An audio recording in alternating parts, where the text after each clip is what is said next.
Today, I want to share a recipe that I created this week using some of the garlic scapes that I've been harvesting out of my garden. These garlic scape and cheddar biscuits might be some of the best biscuits I've ever made. For this recipe, you need around 8 to 9 garlic scapes, and if you're not growing hardneck garlic, you might be able to find this at your local farmer's market, but only around this time of year. It is a very seasonal item. Once it's fully chopped, you want around 1/3 of a cup. So to a bowl, weigh out 350 grams of all-purpose flour and add 1 tablespoon of baking powder and half a teaspoon of baking soda. I will have all the measurements and instructions down below. You need 150 grams of a sharp cheddar cheese, and I highly suggest cubing half of this and shredding the other half. This way you have cheese pockets throughout and it gives you this nice cheesy pop layer as well. I really like to freeze my butter when I'm making any type of pie dough, scones, or in this case a biscuit, and I needed 1 stick or 8 tablespoons worth of butter, and I also shredded this up as well.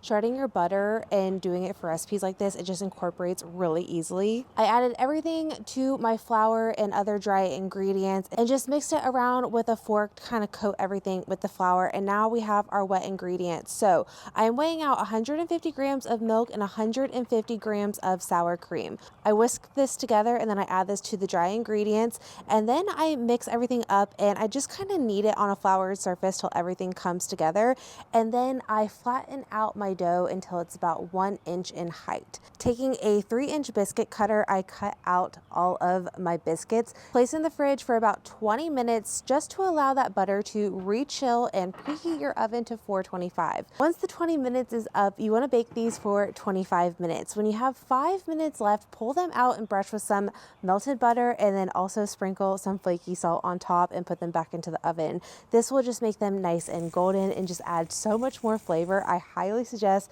trying one of these once they are fresh out of the oven. Save this recipe and let me know what you think once you try it. This is definitely going to be one of those recipes I make every year when the garlic scapes are coming out of my garden.